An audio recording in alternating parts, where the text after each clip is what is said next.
जी हाँ दोस्तों, हो जाइए तैयार, हो जाइए तैयार दोस्तों। अब समय हुआ समाप्त दोस्तों। देसी स्टार समर सिंह और सुपरस्टार खेसारी लाल। जी हाँ दोस्तों, हम बात कर रहे हैं देसी स्टार समर सिंह और सुपरस्टार खेसारी लाल। इन दोनों का झगड़ा खत्म दोस्तों, शूटिंग चालू दोस्तों। इन दोनों का झगड़ा दोस्तों कुछ साल पहले था दोस्तों, पर अब दोनों का शूटिंग चालू है दोस्तों।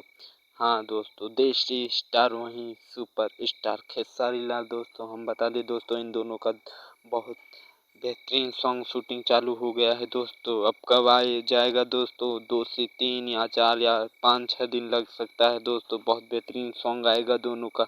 हो जाइए दोस्तों, मज़ा आएगा दोस्तों दोनों को साथ में देखकर दोस्तों। दिल में खुशी होगी दोस्तों। इससे आगे मिलेंगे दोस्तों। तब तक के लिए चैनल को जरूर subscribe, like and comment subscribe जरूर